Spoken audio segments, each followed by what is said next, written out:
Good morning, this is Shivangi और मैं आप सभी का स्वागत करती हूँ सक्सेस आइकन चैनल पर, जहाँ पर मैं आप सभी को एनसीईआरटी के एक्सप्लेनेशंस करवा रही हूँ। इसमें मैं 6th क्लास से लेके 10th क्लास तक की सारी एनसीईआरटी को कवर करूँगी, जो आपको काफ़ी ज़्यादा हेल्प करेगी आपके एग्ज़ामिनेशंस में। और अगर आपको पसंद आए तो प्लीज़ मेरे चैनल को लाइक, शेयर एंड सब्सक्राइब ज़रूर कीजिएगा। और अगर कोई भी डाउट या सजेशन हो तो आप कमेंट बॉक्स में लिख सकते हैं। तो चलो स्टार्ट करते हैं। जैसा कि मैं आपको 7th क्लास की साइंस की एनसीईआरटी पढ़ा रही हूँ अभी, तो इसमें मैंने 7 चैप्टर तक कवर किए हैं, जिसमें हमने सारी चीज़ें देखी हैं, from the digestive system to fibre to fabric and weather and climate. जो पिछला चैप्टर था हमारा 7th चैप्टर, अगर आपने ना देखा हो तो देख लीजिएगा, वेदर एंड क्लाइमेट, जिसमें हमने काय के बारे में जाना था कि किस प्रकार से जो आसपास के वातावरण है वो कैसे बदलता है और कौन कौन से फैक्टर उसको इन्फ्लुएंस करते हैं। टेम्परेचर, विंड, ह्यूमिडिटी, ये सारे फैक्टर्स देखे थे। और कैसे जो शॉर्ट टर्म के लिए टेम्परेचर, विंड, ह्यूमिडिटी ये वेदर को अफेक्ट करते हैं, और in the long run they refers to the climatic conditions. और उसके हिसाब से एक पर्टिकुलर प्लेस के क्लाइमेट के हिसाब से वहाँ के जो लिविंग ऑर्गेनिजम्स हैं वो अपने आप को अडेप्ट करते हैं। जैसे कि पोलर बियर, उसका बॉडी डिज़ाइन इस प्रकार से रहता है ताकि वो एक्सट्रीम कंडीशंस में भी सर्वाइव कर सके। और दूसरे जो ट्रॉपिकल रीजन में जो एनिमल्स रहते हैं उनका बॉडी स्ट्रक्चर, उनका बॉडी डिज़ाइन इस प्रकार से रहता है ताकि वो उस रीजन में अच्छे से सर्वाइव कर सकें। तो अब जो हमारा नेक्स्ट चैप्टर है that is chapter number 8, wind storms and cyclone. अब हम इसके बारे में पढ़ेंगे। तो अभी आप रिसेंटली न्यूज़ में सुन रहे होंगे या न्यूज़पेपर में पढ़ रहे होंगे कि अभी अभी इंडिया में एक साइक्लोन आया है, दैट इज़ साइक्लोन अम्फान, जिसने ओडिशा और वेस्ट बंगाल की जो कोस्ट है उसको हिट किया है। और उसकी वजह से काफ़ी लोगों को मतलब उनके घरों से रिप्लेस कर दिया गया है, उनको विस्थापित कर दिया गया है। कहीं जो सेंटर्स बनाए गए हैं, साइक्लोन कंट्रोल वाले जो सेंटर्स बनाए गए हैं, वहाँ पे उनको शिफ्ट किया गया है। और साइक्लोन की स्पीड, ये सारी चीज़ें न्यूज़ में चल रही हैं रिसेंटली। तो उसी प्रकार से ये जो आपकी बुक है, इसमें ओडिशा का जो साइक्लोन आया था अक्टूबर 1999 में। तो अगर हम अक्टूबर 1999 की बात ना करें, हम रिसेंटली जो साइक्लोन आया, क्योंकि करंट में अगर आप किसी चीज़ को पढ़ते हो तो वो आपको ज़्यादा समझ में आती है। तो आप अभी देखना कि किस प्रकार से उसका जो स्पीड है, विंड का डायरेक्शन है, कैसे वो जनरेट हुआ है, ये सारी चीज़ें अभी न्यूज़ में आ रही हैं। So, if we are talking about the book, Orissa was hit by a cyclone with a wind speed of 200 km per hour on October 18, 1999। अब देखो, जो ओडिशा है उसमें हर साल कोई ना कोई वो आता है साइक्लोन। पिछले साल भी आया था और इस साल भी आया है, ठीक है। तो जो 1999 का साइक्लोन आया था उसकी स्पीड कितनी थी? 200 किलोमीटर पर आवर की। और 45,000 हाउसेस को उसने पूरी तरीके से ध्वस्त कर दिया था, और 7 लाख लोग जो थे वो बेघर हो गए थे। On 29 October the same year a second cyclone. और कभी कभी कैसा होता है कि एक साइक्लोन के बाद दूसरा cyclone, and it is very destructive. आप अभी देख रहे हैं कि जो अम्फान साइक्लोन आया है उसकी वजह से सुंदरबन के जो एनिमल्स हैं वो काफ़ी ज़्यादा प्रभावित हुए हैं। ओडिशा के जो कोस्टल एरियाज़ में लोग रहते हैं वो काफ़ी ज़्यादा प्रभावित हुए हैं। Natural resources, forest, aquatic life and animals बहुत ज़्यादा अफेक्ट होते हैं साइक्लोन से। अब दूसरा साइक्लोन आया था 260 किलोमीटर पर आवर की स्पीड से, और उसने फिर से ओडिशा को हिट किया। It was accompanied by the water wave of 9 metre high. और वो इतना ज़्यादा डिवास्टेटिंग साइक्लोन था, जो कि उसकी हाइट क्या थी? वाटर के वेव की जो हाइट थी वो 9 मीटर ऊंची थी। Thousands of people lost their lives, property worth crore of rupees was destroyed. The cyclone affected agriculture, transport, communication and electricity supply. Obviously अगर आप अभी भी देख रहे होंगे कि किस तरीके से जो साइक्लोन है पेड़ गिर जाते हैं, तो इसकी वजह से जो हमारा कम्युनिकेशन है वो पूरा टूट जाता है, इलेक्ट्रिसिटी कनेक्शंस टूट जाते हैं। तो all these factors are very very dangerous and very much affecting the natural resources as well as human life. But what are cyclones. अब ये तो हमें पता चल गया कि ये साइक्लोन किस तरीके से हिट हो, मतलब कैसे ये आते हैं और किस तरीके से ये पूरा तहस नहस कर देते हैं जनजीवन को। अब लेकिन ये होते क्या हैं और किस तरीके से ये फॉर्म होते हैं और क्या रीज़न होता है और कैसे इनको हम फाइंड आउट करते हैं कि किस प्रकार से ये किस रीजन में को ये हिट करने वाला है, उसकी स्पीड कितनी है, ये सारी चीज़ें हम इस चैप्टर में पढ़ेंगे। We begin with some activities involving air. These activities will clarify some basic features concerning a cyclone. Before we begin, remember that the moving air is called the wind. See, atmosphere में चारों तरफ क्या है, air है, ठीक है। और जो मूविंग एयर है, मतलब जो हवा चलती हुई हमें दिखती है, दैट इज़ विंड। वो क्या होती है, विंड होती है। एयर और विंड में क्या डिफरेंस होता है, atmosphere is full of what, air, ठीक है। एटमॉस्फेयर में एयर है, लेकिन जो चलती, हम बोलते हैं ना हवाएं चल रही हैं, दैट इज़ विंड। जो हमें पेड़ हिलते हुए दिखते हैं, एक स्पीड, एक डायरेक्शन होता है कि नॉर्थ की तरफ आ रही है विंड, तो दीज आर कॉल्ड विंड। जिसको मूविंग एयर, मतलब चलती हुई जो हवा रहती है, उसको हम क्या बोलते हैं, wind. Air exerts pressure. Whenever an activity involves heating, we very careful. It is as advised that such activities are performed in the presence of elderly person. So ये एक नोट है आपके लिए, जब आप लैब में काम करें तो हमेशा आप किसी के असिस्टेंट में काम करें और हमेशा केयरफुल प्रिकॉशंस को लेकर करें। You need to boil water in the following activity. अब देखो ये काफ़ी ज़्यादा कॉमन एग्ज़ाम्पल है कि अगर आप पानी को गर्म करने के लिए रखते हैं और उसके ऊपर आप एक प्लेट ढक दीजिए, एक बोल आप लीजिए, उसमें पानी डालिए और उसको उबलने के लिए रख दीजिए और उसके ऊपर आप एक प्लेट ढक दीजिए।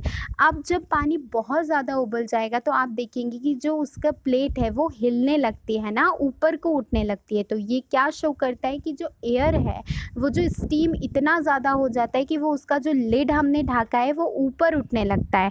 आप ये एक्सपेरिमेंट कर भी सकते हैं। तो ये क्या हो, किस वजह से होता है, प्रेशर, क्योंकि अंदर इतना ज़्यादा प्रेशर जनरेट हो जाता है कि वो जो उसके ऊपर कवरिंग है वो उसको क्या करने लगती है, उठाने लगती है, ठीक है। तो ये क्या शो करता है कि जो एयर है वो एक्सर्ट करती है क्या, pressure. Can you guess why the shape of the can gets disordered. अब देखो ये दूसरा एक्सपेरिमेंट है, इसमें क्या किया है इन्होंने, heat the can on the candle flame till the water boils, let the water boil for a few minutes, blow out the candle, immediately put the lid tightly on the can, be careful in handling the hot can, put the can carefully in a shallow metallic vessel or a wash basin, pour fresh water over the can, what happens to the shape of the can। अब इसमें इन्होंने क्या किया है कि आप एक can को लीजिए और उसको गर्म करिए, ठीक है। जब वो पूरी तरीके से गर्म हो जाए, आप उसके ऊपर एक लिड रख दीजिए, एक मतलब ढक्कन लगा दीजिए उसमें, और जब वो पूरी तरीके से गर्म हो जाए, फिर क्या करना है, हमको एक ठंडा पानी लेना है बिल्कुल, और उसके ऊपर डाल देना है। जब हम ठंडा पानी उस गर्म कैन के ऊपर डालेंगे तो वो जो कैन है वो डिसऑर्डेड हो जाएगी, उसका जो शेप है वो बदल जाएगा। तो ये किसकी वजह से हुआ है, if you can not get a tin can, take a soft plastic bottle. और आपने ये काफ़ी बार देखा होगा कि अगर हम गर्म पानी डाल देते हैं एक प्लास्टिक की जो हमारी बॉटल होती है, तो जो उसका शेप है वो क्या हो जाता है, चेंज हो जाता है, वो थोड़ा सा ख़राब हो जाती है, ठीक है। वो या तो वो बहुत ज़्यादा, अगर बहुत पतला प्लास्टिक है तो वो क्या करेगी, कभी कभी बस्ट भी हो जाती है, और काफ़ी मोटा प्लास्टिक है तो उसका जो शेप है वो पिघल के और थोड़ा सा डिसऑर्डेड हो जाएगी। Recall some of your experience when you fly kite, does the wind coming from your back help. क्या आप जब पतंग उड़ाते हैं तो हम हवा की डायरेक्शन से पतंग उड़ाते हैं, ताकि हवा के साथ पतंग क्या होती जाए, उड़ती जाए। Do you find it difficult to ride a bicycle against the direction of the wind. Yes it is. अगर आप देखो बहुत ज़्यादा हवा चल रही है, बहुत तेज़ हवा चल रही है, इवन एक्सपीरियंस भी आपने किया होगा, अगर आप स्कूल जाते हैं साइकिल से, तो कभी अगर बहुत तेज़ स्पीड में हवा चल रही है और वो भी अपोजिट डायरेक्शन में, मतलब आप अगर नॉर्थ की तरफ जा रहे हैं और जो विंड है वो किस तरफ आ रही है, साउथ की तरफ, तो आपको बहुत ज़्यादा मतलब बहुत ज़्यादा ताकत लगानी पड़ती है आपको साइकिल चलाने में, ठीक है। if you are in a boat, it is easier to row it if there is a wind coming behind you. Yes, अगर आप in the direction of the wave चलते हैं ना, डायरेक्शन ऑफ द वेव में अगर आप boat को चलाते हैं तो क्या होता है, बहुत ईजिली बोट आगे बढ़ती जाती है। लेकिन अगर आप अपोजिट डायरेक्शन में अप स्ट्रीम में चलाएंगे तो क्या होगा, बोट कैसी होगी, उसको बहुत ज़्यादा आपको ताकत लगानी पड़ेगी उसको चलाने के लिए। You know that we have to fill air into the bicycle tube to keep it tight. Also, you know that bicycle tube overfilled with the air may burst. Yes, अगर आपकी जो टायर है उसमें अगर आप ज़रूरत से ज़्यादा हवा भर देंगे तो वो क्या हो जाएगा, burst. What is the air doing inside the tube? तो ऐसा क्यों होता होगा, एयर ऐसा क्या हो जाता है कि वो बर्स्ट हो जाती है, तो ये किस वजह से होती है, प्रेशर की वजह से। अगर आप बहुत ज़्यादा प्रेशर, आपने देखा होगा अगर आप बलून को फुलाते हैं और उसमें अगर आप ज़्यादा हवा भर देते हैं तो वो बर्स्ट हो जाता है, क्योंकि उसकी जितनी कैपेसिटी है आप उससे ज़्यादा उसमें अगर किसी चीज़ को डाल देंगे, किसी भी बर्तन, अगर आप एक ग्लास में पानी लेंगे और अगर आप उसकी कैपेसिटी से ज़्यादा उसको भर देंगे तो ऑब्वियसली वो क्या हो जाएगा, गिरने लगेगा पानी उसमें से। वैसे ही एयर के साथ होता है। तो मतलब एयर क्या करती है, प्रेशर को एक्सर्ट करती है। अगर आप उसके शेप, उसके साइज़ के हिसाब से उसकी जितनी कैपेसिटी है उससे ज़्यादा अगर आप उसमें एयर भर देंगे तो वो क्या हो जाएगी, बर्स्ट हो जाएगी वो, क्योंकि प्रेशर इतना ज़्यादा हाई हो जाएगा कि वो क्या करेगी, कहीं से तो निकलने की जगह ढूंढेगी और इस वजह से वो क्या हो जाता है, बर्स्ट हो जाता है। Discuss with your friends how the air in the bicycle tube keeps it in a shape. All these experience show that the air exerts pressure. Yes, ये जितने भी experiences है हमारे, चाहे बॉटल का डिसमेंटल्ड होना, मतलब उसका जो शेप है वो डिसऑर्डेड हो जाना, या फिर बलून का फट जाना या साइकिल ट्यूब का फट जाना, तो ये सब क्या शो करते हैं कि that air exerts pressure, that the leaves of the trees, banners and flags Flutter when the wind is blowing. You can list some more experience which show that air has a pressure. Let us now try to explain why the can gets distorted. As the water is poured over the can, some steam in the can condenses into the water, reducing the amount of air inside. The pressure of the air inside the can decreases and the pressure exerted by the air from the outside the can. As a result, it gets compressed. अब देखो, जो हमारा जो can है वो डिसऑर्डेड हुआ है, इसके पीछे एक रीज़न क्या है कि जब आपने, वो इतना गर्म है वो कैन, और उसके ऊपर आपने जब ठंडा पानी डाल दिया तो वो क्या होगा कि जो वहाँ पे स्टीम है वो क्या हो जाएगी, कंडेंस हो जाएगी, वो ठंडी हो जाएगी। तो इस वजह से क्या होगा कि जो उसका सरफेस है, बॉडी है, वो क्या हो जाएगी, धीरे धीरे उसके यहाँ प्रेशर कैसा होता जाएगा, कम होता जाएगा। और क्योंकि प्रेशर कम हो जाएगा इस वजह से क्या होगा, वो कंप्रेस हो जाएगा, जो कैन है वो कैसी हो जाएगी, कंप्रेस्ड हो जाएगी due to condensation of the steam. तो इस वजह से जो कैन है वो डिसऑर्डेड हो जाएगी। और इस एक्टिविटी से हमें फिर से पता चल जाता है कि जो एयर है वो प्रेशर को एक्सर्ट करती है। प्रेशर की वजह से वो कैन जो थी वो क्या हुई, पहले तो वो अपनी शेप में थी, लेकिन जब हमने उसके ऊपर ठंडा पानी डाल दिया तो उसकी वजह से वो क्या हो गई, कंप्रेस्ड हो गई। High speed winds are accompanied by the reduced air pressure. अब ये देख लो कि जो हाई स्पीड विंड्स हैं, अब हम इसमें देखेंगे कि किस प्रकार से जो हाई स्पीड विंड्स हैं वो अकम्पनीड होती हैं bye the reduced air pressure. मतलब जब बहुत ज़्यादा कम एयर प्रेशर होता है तब बहुत ज़्यादा हाई स्पीड की विंड चलती है। Let's see, crumble some small piece of paper into a ball of a size smaller than the mouth of an empty bottle. Hold the empty bottle on its side and place the paper ball just inside its mouth. Now try to blow on the ball to force into the bottle. Try the activity with the bottle of different sizes. Challenge your friends if they can force. अब आपको क्या करना है कि आप paper का piece लीजिए और उसको जो बॉटल है उसके माउथ पे रख दीजिए, और फिर क्या करना है, हमको ब्लो करना है, हवा से उसको क्या करना है, उसके अंदर डालना है। The paper ball in by blowing into the bottle. Paheli and Boojho are thinking about the following question. Why it's it difficult to force the paper ball into the bottle. तो जब आप किसी बॉल, मतलब एक बॉल लीजिए छोटी सी पेपर की एक बॉल बना लीजिए और फिर आप उसको बॉटल के माउथ पे रखिए। देखो जैसे इसने रखा है, बॉटल के माउथ पे रखिए और फिर उसको आप फूंक करके उसके अंदर घुसाने की कोशिश करिए। तो क्या होगा, वो थोड़ा सा डिफ़िकल्ट, मतलब आपको काफ़ी ज़्यादा फोर्स लगाना पड़ेगा उस पीस ऑफ पेपर को बॉटल के अंदर डालने के लिए। चलो ठीक है, अब नेक्स्ट एक्टिविटी भी देख लेते हैं। Blow the balloon, take a balloons of approximately equal size, put the little water into the balloons, blow up with the both the balloon and tie each one to a string. Hang the balloons 8-10 centimeter apart on a cycle spoke or a stick. Blow the space between the balloon. What did you expect? What happens? Try different ways of blowing into the balloon. अब आप देखो क्या करो, 2 balloons लो, उनको tie करो और थोड़ा सा पानी उनमें भर दो और फिर क्या उनके बीच में आप फूंक मारो, तो क्या होगा ये हमें पता करना है। आप देखो, let's see. Can you blow and lift? Hold a strip of a paper 20 centimeter long and 3 centimeter wide. 20 centimeter लंबी और 3 सेंटीमीटर एक स्ट्रिप लेंगे between your thumbs and 4 fingers. Now blow over the paper. Paheli thinks that strip will lift up, Boojho thinks that strip will bend down. देखो ये काफ़ी ज़्यादा बच्चे ये खेलते हैं कि ऐसे स्ट्रिप लेते हैं और उसमें ऐसे हवा भरते हैं, तो वो क्या होती है, वो ऊपर फूल के आ जाती है और फिर जब आप हवा खींच देते हैं तो वो फिर से नीचे हो जाती है। तो ये किस वजह से होती है? What do you think what will happen to the paper?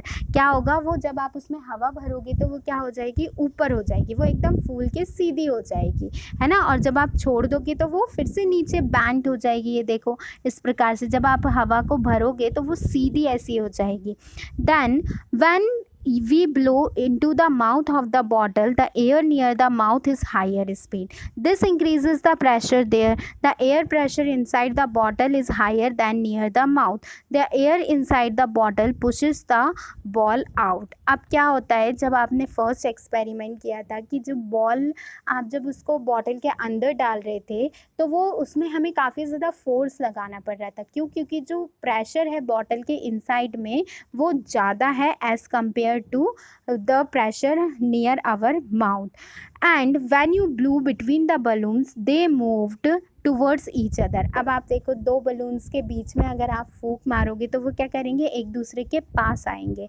How could this happen? This could happen if the pressure of the air between the balloons were somehow reduced. और ये किसकी वजह से होता है कि जो प्रेशर होता है बलून का बिटवीन द, जो प्रेशर ऑफ द एयर है बलून्स के बीच में, वो क्या हो जाता है, थोड़ा सा कम हो जाता है is as compare to the pressure outside the balloon would then push them towards each other. इसकी वजह से वो दोनों एक दूसरे के पास आ जाएंगे।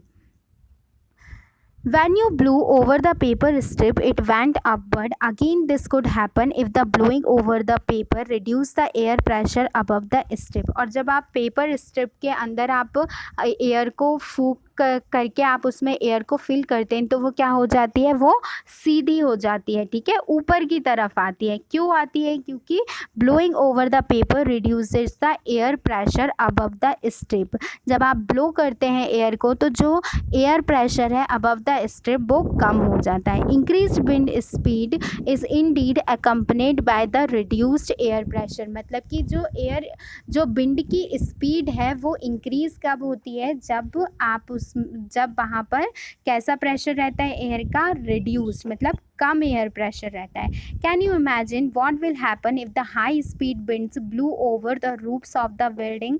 अगर बहुत ज़्यादा हाई स्पीड की विंड रूफ्स के ऊपर से गुजरेगी। If the roofs were big they could be lifted and blown away. आप अभी न्यूज़ में पिक्चर्स देख रहे होंगे कि किस प्रकार से जो विंड की स्पीड इतनी ज़्यादा थी कि जो ओडिशा में जो घर हैं कोस्टल रीजन्स के, उनके जो रूफ्स हैं वो क्या हो गए हैं, उड़ गए हैं, ठीक है। If you have some any such experience share it with your friends. आप अभी देख सकते हैं कि जो विंड की स्पीड की वजह से, और आपने देखा भी होगा कि जब बरसात का मौसम आता है बहुत तेज़ हवाएं चलती हैं तो हमारे छत पर अगर कोई टीन रखा है तो वो क्या हो जाता है, उड़ जाता है। तो ये किसकी वजह से होता है? Let us try to understand how winds are produced, how they bring rain and how they can be destructive sometimes, है ना। अब हम इसमें आगे पढ़ेंगे कि किस प्रकार से जो विंड है वो बारिश को लेकर आती है, किस प्रकार से वो जो विंड है वो कभी कभी इतनी ज़्यादा डिस्ट्रक्टिव हो जाती है कि वो जनजीवन को काफ़ी अस्त व्यस्त कर देती है।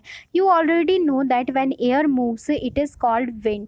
हमने पहले ही पढ़ लिया है कि जब एयर मूव करती है तो उसको हम क्या बोलते हैं, wind. Air moves away from air moves from the region where the air pressure is high to the region where the air pressure is low. तो आपने देखो हमेशा कोई भी चीज़ हाई प्रेशर से लो प्रेशर की तरफ जाती है। तो एयर हमेशा किस रीजन से किस रीजन को तरफ ब्लो करती है, हाई प्रेशर से लो प्रेशर की वजह से। The greater the difference in the pressure the faster the air moves. और जितना ज़्यादा डिफरेंस होगा प्रेशर में उतने ही ज़्यादा स्पीड में क्या करेगी, एयर मूव करेगी। But how the pressure difference created in the nature.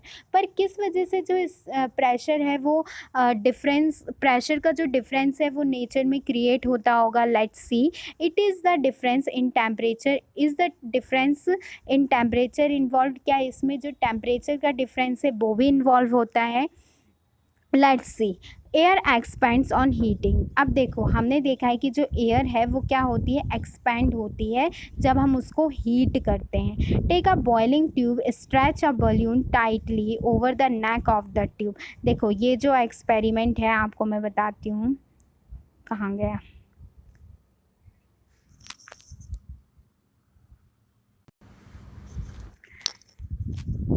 You can use the tape to make it tight. Pour some hot water in a beaker. Insert the boiling tube with the balloon in the hot water.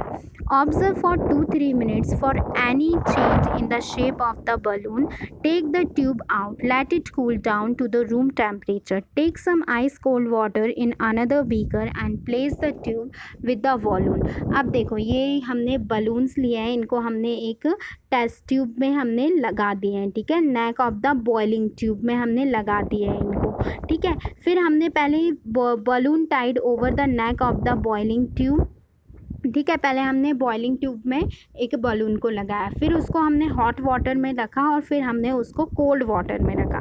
तो जब हम उसको hot water में रखेंगे तो क्या होगा, वो क्या करेगा, जो बलून है वो एक्सपेंड हो जाएगा। लेकिन जैसे ही हम उसको कोल्ड वाटर में रखेंगे जो बलून है वो क्या हो जाएगा, फिर से वापस से वो पिचक जाएगा, ठीक है। तो ये किस वजह से होता है, think and try to answer we make, फिर से वो क्या हो जाएगा, श्रिंक हो जाएगा। Think and try to answer what makes the balloon inflated when boiling tube is placed in the hot water. देखो जब हम हॉट वाटर में रखेंगे तो इसकी वजह से क्या होगा, जो स्टीम है, स्टीम की वजह से क्या होगा, बलून एक्सपैंड हो जाएगा। लेकिन जब हम उसे कोल्ड वाटर में रखेंगे तो जो स्टीम है वो पूरी तरीके से क्या हो जाएगी, कंडेंस्ड हो जाएगी और वहाँ पे कोई भी एयर प्रेशर नहीं रहेगा। इस वजह से जो बलून है वो श्रिंक हो जाएगा। Can we infer some first observation that the air expands on heating. मतलब कि जो एयर है वो क्या होती है, एक्सपैंड होती है, काय की वजह से, हीट की वजह से। Can you now state what happens to the air in the boiling tube when it cools down. अब किस वजह से वो जो बलून है वो श्रिंक हो जाएगा जब हम उसे कोल्ड वाटर में रखेंगे। तो काय की वजह से, कंडेंसेशन की वजह से, क्योंकि जब कोल्ड वाटर है तो वो क्या करेगा, पूरी तरीके से कंडेंस कर देगा उस स्टीम को और वो बलून क्या हो जाएगा, श्रिंक हो जाएगा, ठीक है।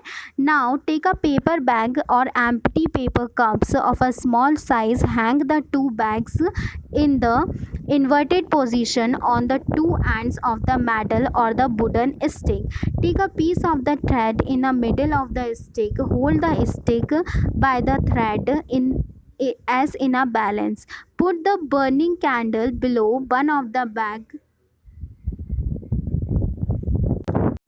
See, हम क्या करेंगे, ये जो एक्सपेरिमेंट है इसमें हम 2 पेपर बैग्स लेंगे, उनको एक स्ट्रिप में बांध देंगे और फिर क्या करेंगे, एक पेपर स्ट्रिप के नीचे, पेपर बैग के नीचे हम कैंडल को जला के रख देंगे। तो क्या होगा, let us observe, does this activity by the balance of the bag disturbed. और इसकी वजह से क्या होगा कि जिस पेपर बैग के नीचे हमने कैंडल रखी है वो ऊपर चला जाएगा और जिसके नीचे नहीं रखी है वो नीचे आ जाएगा। तो ये किसकी वजह से होगा, ड्यू टू द वेट। ये जो वार्म एयर होती है वो कैसी होती है, लाइटर होती है। It is important to remember that on heating the air expands and occupies more space. जब हम हीट करते हैं तो क्या होता है, जो एयर है वो एक्सपेंड हो जाती है और ज़्यादा स्पेस, मतलब उसके जो मॉलिक्यूल्स हैं वो दूर दूर चले जाते हैं। और जब on the same when the same thing occupies more space it becomes lighter, और इसकी वजह से वो क्या होती है, लाइट हो जाती है।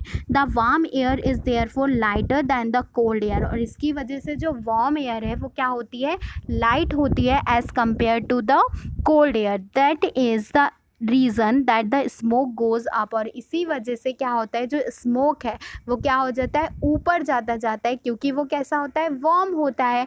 दैट इज़ वाई उसका जो स्पेस कवरिंग है वो बहुत ज़्यादा होती है और इस वजह से वो ऊपर जाता है। In the nature there are several situations where the warm air rises at a place, the air pressure at the place is lowered, the cold air from the surrounding areas rushes into its place. This set up convection in the air as you learned in the chapter 4। और हमने देखो जो land waves और ocean waves हमने पढ़ा था ना, उसमें क्या होता है कि जो वार्म एयर है, लैंड के ऊपर जो वार्म एयर है वो कहाँ चली जाती है, वो ओशियन, वो इस तरफ ओशियन के ऊपर चली जाती है, और ओशियन के वहाँ पे जो सी वेव्स हैं वो कैसी होती है, कोल्ड होती हैं, तो वो उधर का जो स्पेस है उसको ऑक्यूपाई कर लेती हैं, है ना। तो ये क्या होता है, this process is known as convection in the air, मतलब कि जो वार्म एयर है वो ऊपर चली जाएगी और जो नीचे का स्पेस खाली हो जाएगा उसको कौन फिल कर देगा, जो कोल्ड एयर है। ठीक है, तो इससे हमें क्या पता चलता है कि वार्म एयर हमेशा कैसी होती है, लाइट होती है, क्योंकि वो उसमें वो एक्सपेंड हो जाती है और एक्सपेंड होने की वजह से उसके जो मॉलिक्यूल्स हैं वो दूर दूर हो जाएंगे, इस वजह से उसका जो वेट है वो कम हो जाएगा as compare to the cold airs. और यही सी वेव्स और लैंड वेव्स के बीच में होता है कि लैंड के ऊपर ज़्यादा गर्म हीट ज़्यादा होती है, इस वजह से जो उसके ऊपर एयर होती है वो गर्म हो जाती है, तो वो क्या हो जाती है, वो ऊपर चली जाती है।